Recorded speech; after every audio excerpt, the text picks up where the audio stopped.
Boa noite, aguardando a presença de amigos, irmãos, né?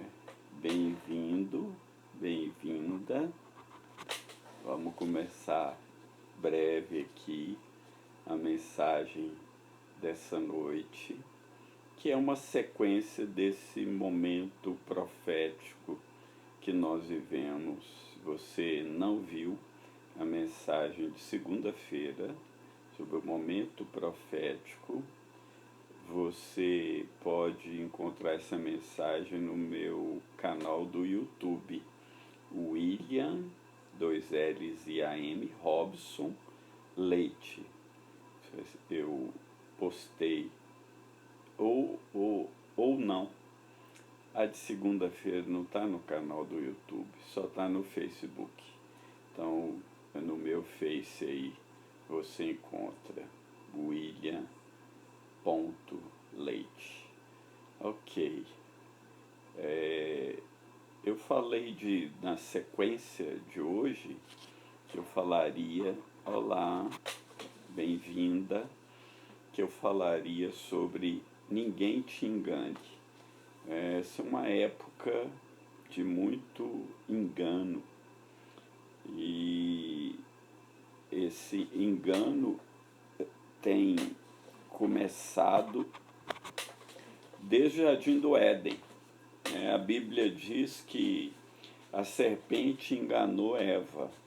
A serpente enganou Eva lá no jardim. É interessante que a palavra de Deus diz que a serpente enganou Eva, e diz que Adão não foi enganado. Num certo sentido, Adão se deixou levar por Eva. Ele não tomou postura, ficou em silêncio. Então eu quero pedir que Deus nos dê graça e sabedoria nessa noite. E o texto que nós vamos estudar é 2 Tessalonicenses, capítulo 2, a partir do versículo 1. Ei, Marlene, bem-vinda. Olá, bem-vindo, meu irmão. Então, 2 Tessalonicenses, capítulo 2, a partir do versículo 1.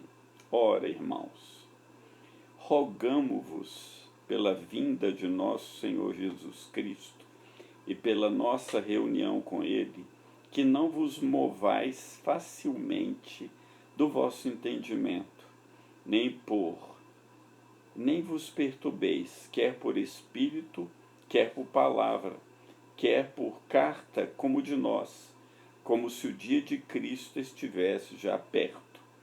Ninguém de maneira alguma vos engane. Então, nesse assunto existe muita especulação e muito engano. É especulação e engano pessoas que falam que Jesus ele está aí, já está sentindo o cheiro, o toque da trombeta. Não caia nessa. Não caia nesse tipo de coisa. Jesus, quando os discípulos falaram, ele falou: não vos compete saber tempos e épocas que o Pai reservou pela sua própria vontade. E vocês vão receber poder e vão ser testemunhas. Esse é um momento de ser testemunha, de pregar o Evangelho como nunca, como eu tenho pedido, né?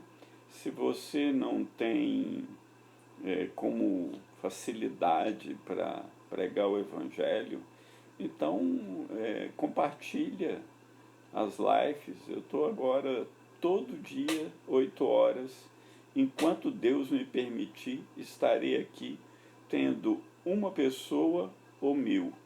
Eu vou falar com o mesmo amor e determinação. Então, como se o dia de Cristo estivesse perto. Muitos têm falado isso, né? Outros têm dito: onde está a promessa da sua vinda? Está escrito na carta de Pedro, segundo Pedro, né? os zombadores, eles já falavam isso lá nos dias do apóstolo, lá nos dias de Pedro. Agora, nos nossos dias, isso fica muito forte, muita especulação, muita invenção, muita mistura de evangelho com política.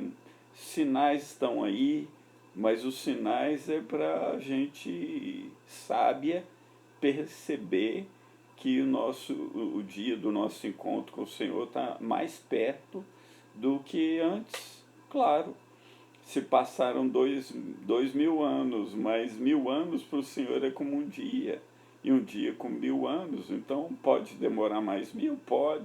Pode não demorar? Pode não demorar. O que passa disso é pura especulação. Mas ninguém de maneira nenhuma te engane a esse respeito. Você deve ter a mente firmada na palavra de Deus. Paulo diz em 1 Coríntios 3,18 que tem pessoas que enganam a si mesmas. Né? Pessoa que mente para si mesmo, que acaba se enganando em relação a Cristo, ao Evangelho, porque vive mentindo para si. Não minta para si, fale a verdade a seu respeito, mas se você está servindo a Cristo, glorifique a Ele e peça a Ele para te dar sabedoria, graça e ministrar ao seu coração a verdadeira paz e justiça. Porque tem pessoas hoje que com suaves palavras enganam o coração dos simples. Está escrito em Romanos 16:18. Não caia no engano com palavra suave, principalmente quando está ligada a dinheiro, a faturar em cima. Não caia nesse tipo de palavra. Confie em pessoas sérias, confia em quem prega verdadeiramente a palavra de Deus. Vamos voltar ao texto de Paulo, no 2 Tessalonicenses 2, versículo 3. Ninguém de maneira alguma vos engane, porque a nossa reunião com Cristo, quando Cristo voltar, não será assim, sem que antes venha a apostasia. Então, Paulo coloca sinais como Jesus colocou. Jesus também falou da apostasia. Apostasia é quando se levanta falsos mestres, falsos doutores da lei, falsos ensinadores, falsos pregadores que pregam um evangelho que não é verdadeiro. O verdadeiro evangelho é Cristo morreu pelos nossos pecados segundo as Escrituras, e Ele ressuscitou ao terceiro dia segundo as Escrituras, e Ele está sentado à destra do Pai segundo as Escrituras, e Ele virá para julgar o mundo. O Salmo 96 diz que Cristo vem para julgar o mundo. E eu tenho alertado, se você voltar e assistir a live de segunda-feira que está lá no Facebook, um momento profético, eu tenho alertado que quando Jesus vier, para nós que conhecemos a Ele, será um dia glorioso, porque será um dia da ressurreição dos mortos, e dos que estivermos vivos seremos arrebatados entre nuvens para estar para sempre com o Senhor, glorioso. Mas para o ímpio será um dia terrível, um dia de juízo. Apocalipse 6 diz: escondei-nos da ira daquele que está sentado no trono e da ira do Cordeiro, porque chegou o grande dia da ira deles, e quem pode suportar? Em Apocalipse 19 diz que todos vão sofrer morte, destruição, sangue, dor naquele dia. Pedro diz que a terra será desfeita num turbilhão de fogo, os céus e a terra, para que haja um novo céu e a nova terra. Então nós precisamos alertar o mundo que o dia do Senhor é um dia de juízo, que precisa se arrepender, precisa encontrar, abrir o coração para encontrar o Senhor, para que escape do dia da ira. o dia terrível do juízo de Deus, o dia do juízo final. Deus vai julgar o mundo. Paulo diz: será Deus injusto por aplicar a sua ira? E ele fala: de modo nenhum, senão como Deus vai julgar o mundo. Irmãos, os crentes de hoje não creem mais que Deus vai julgar o mundo. Deus vai julgar o mundo. Quando vier o Filho do Homem, Jesus falou, então se assentará no seu trono de glória e vai julgar todas as nações, todas as pessoas. Então, amados, ninguém de maneira nenhuma te engane, que o nosso encontro com o Senhor, né, nos ares, depois da ressurreição e os vivos sendo arrebatados, vai ter um sinal antes: apostasia, falsos mestres, desvio da verdade. E o segundo sinal é: se manifeste o homem do pecado, o filho da perdição, que João, o apóstolo do amor e da verdade, chama de anticristo. Ele é contra Cristo?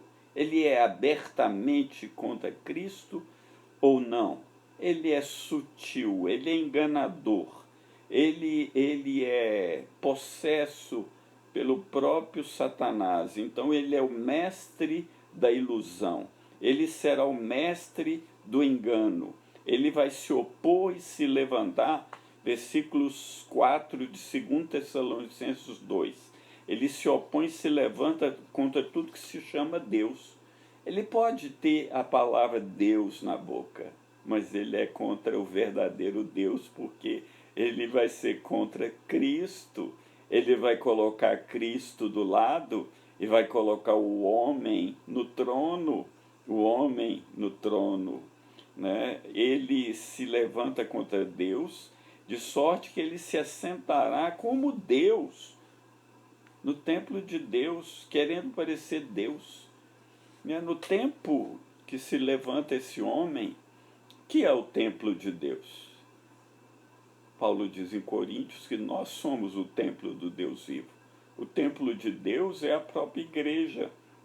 Então, esse homem da perdição, esse homem do engano, esse filho da perdição, esse homem do pecado, ele vai se levantar sobre a igreja, vai querer parecer Deus, vai perseguir os verdadeiros crentes.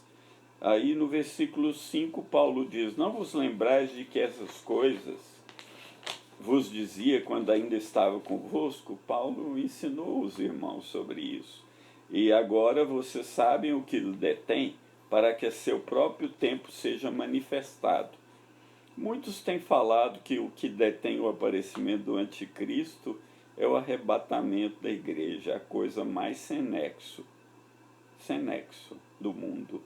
Porque no próprio texto, no começo do capítulo, ele diz que a nossa reunião com Cristo não acontecerá sem que se manifeste o homem do pecado. E muitos têm pregado que a igreja vai ser arrebatada e depois o anticristo vem.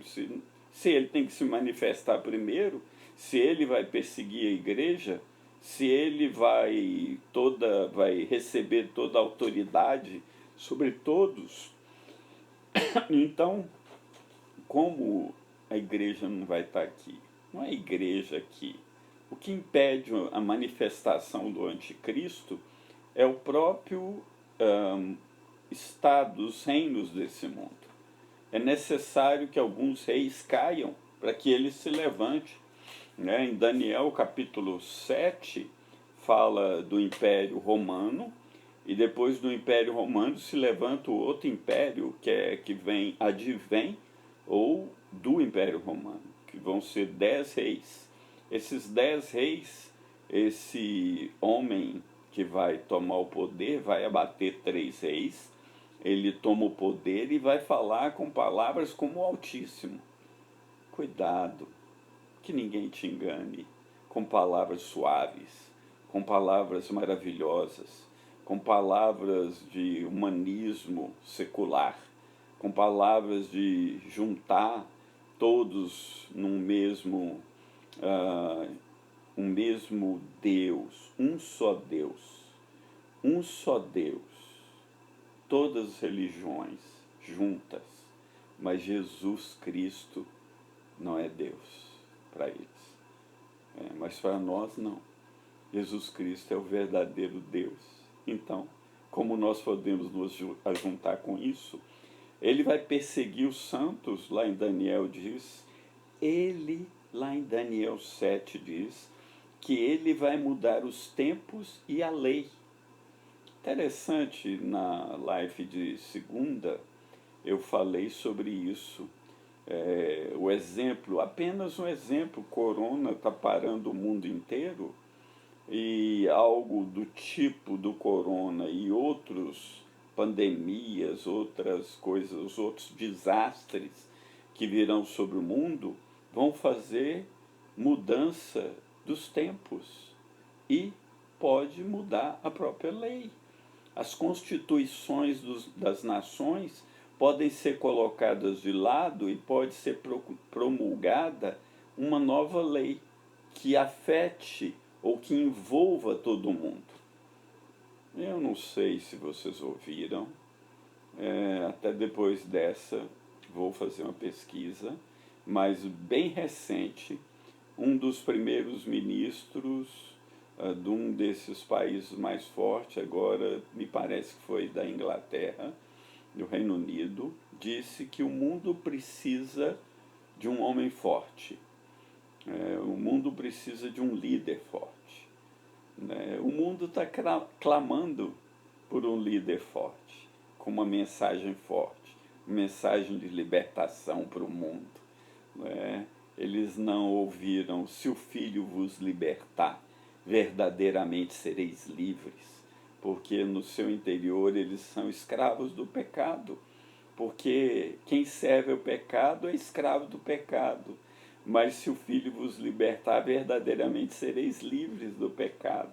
Então esse homem anticristo, ele vai mudar os tempos e a lei, e ele vai perseguir os santos ferozmente. Deus vai permitir isso. E amados, no mundo de hoje, muitas igrejas têm sido perseguidas. Só como parênteses, quem mais matou cristãos na história? Você pode dizer, foi o Império Romano, na época de Domiciano, Nero e outros. Não foi. Era uma minoria. Em termos de números, quem mais matou cristãos foi o comunismo, personificado na Rússia e na China. Irmãos, ninguém de maneira nenhuma te engane. Você não pode ser socialista e crente. Você não pode ser comunista e crente. O comunismo nega Cristo, nega Deus. Como você pode servir as duas coisas? Da mesma boca não pode sair bênção e maldição, irmãos. Então, mas esse homem, que ele vai ser manifestado, Paulo diz aqui no versículo 6, e agora você sabe o que detém, para que seja manifestado no tempo certo. O que detém são os impérios desse mundo e, obviamente, a vontade de Deus. Ele vai se manifestar quando Deus assim o quiser. Ou você não crê que Deus está no controle de tudo? Ou você não crê que Deus reina sobre o reino dos homens e o dá a quem quer? Ou você não crê que Deus tem o controle absoluto de todas as coisas, que nada foge ao seu controle, que o coronavírus não é nada diante do Senhor? No versículo 7, Paulo diz: o mistério da injustiça opera. Somente há um que agora o retém até que do meio seja tirado. Lá em Daniel diz que ele remove alguns reis para tomar o poder. Aquilo que retém, tem impérios que impedem, tem domínios que impedem o surgimento desse grande líder, mas ele vai tirar fora. E aí Deus vai permitir que ele seja retirado, esses que impedem, então será revelado iníquo. E nós vamos ver a igreja, não sei se eu vou estar aqui Não sei se vai acontecer na minha geração, na geração dos meus filhos, ou por aí vai. Não marcamos data. Então será revelado o iníquo, a quem o Senhor Jesus desfará pelo espírito da sua boca e aniquilará pelo esplendor da sua vinda. A vinda de Jesus será gloriosa. Irmãos, né? Maranata, ora vem, Senhor Jesus. Naquele dia, quando Cristo, como diz um velho hino, quando Cristo sua trombeta lá no céu mandar tocar, quando o dia muito glorioso aqui romper, né, e os remidos ouvirem a voz do Filho de Deus, e os mortos em Cristo ressuscitarão primeiro, e a ressurreição dos mortos, uau! Vai ser o evento mais tremendo que já existiu em toda a história da humanidade, porque Jesus ressuscitou e ele é a primícia dos que dormem, ele é o primeiro que ressuscitou. E a Bíblia diz que se os mortos não ressuscitam, também Cristo não ressuscitou e a nossa fé é vã. Então, amados, os mortos vão ressuscitar. E vai ser um evento glorioso, majestoso, tremendo. E quem estiver vivo naquela época, sofrendo, em Tessalonicenses diz, quando Jesus vier, vai trazer alívio para os que estiverem sendo perseguidos. Né? Ele vai aniquilar o iníquo, o anticristo, o falso profeta, e vai soprar sobre eles, vai lançá-los para sempre nas trevas, no inferno. A esse iníquo, cuja vinda é segundo a eficácia de Satanás, com todo o poder e sinais e prodígios de mentira. Irmão, queridos, não vão atrás de sinais. Né? Sinais que Jesus falou, vamos compreendê-los. Mas cuidado para não seguir falsos sinais. Cuidado para não seguir falsos mestres. Né? Cuidado para não seguir sinais que estão ligados a prodígios de mentira e com todo o engano de injustiça com os que perecem, porque não receberam o amor da verdade para serem salvos. Eu quero te encorajar a abrir o seu coração e receber no seu coração o amor da verdade para que você seja salvo. Só tem um modo de salvação, é Cristo Jesus, morto, ressuscitado, aquele que morreu pelos seus pecados, aquele que ressuscitou para nos justificar, porque esse evangelho é o poder de Deus para a salvação de todo aquele que crê. Né? Porque esse evangelho mostra a justiça de Deus, revela que Deus puniu os nossos pecados sobre Cristo na cruz. Arrependa-se dos seus pecados, entregue o seu coração nele, a ele, confie nele, o mais ele vai fazer. Né? Receba o amor da verdade. É impossível ter amor sem verdade, porque Jesus veio cheio de amor e de verdade. Amor sem verdade é fraqueza. Verdade sem amor é dureza. Então, amor e verdade andam juntos, lado a lado. Graça e justiça se encontraram e se beijaram em Cristo. Essa é a beleza da verdade e do amor. João é o apóstolo do amor e da verdade. E por isso, versículo 11, por isso Deus lhes enviará. Quem não acolheu o amor da verdade para ser salvo, Deus envia. Preste atenção nisso. Alguns podem até assustar com isso. Deus lhes envia a operação do erro para que creiam a mentira. William, como é isso? Deus envia a operação do erro para crer na mentira? Exatamente. Para quem não acolheu a verdade no coração. Para quem negou que Jesus Cristo é o único caminho. Para quem tentou colocar Jesus mais alguma coisa. O Evangelho, irmãos, é 100% Cristo. E o evangelho é: pela graça sois salvos por meio da fé.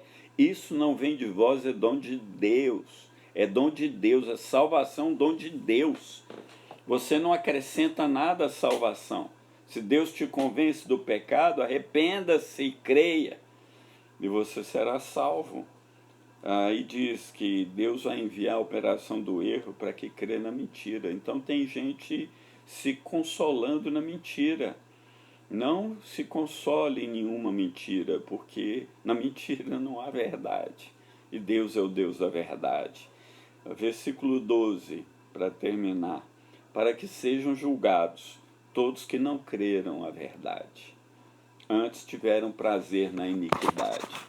Jesus falou: eu sou o caminho, a verdade e a vida. Ninguém vem ao Pai senão por mim. Está escrito: em nenhum outro há salvação. Não há nenhum outro nome debaixo do céu pelo qual importa que sejamos salvos. Precisamos entregar os nossos caminhos ao Senhor.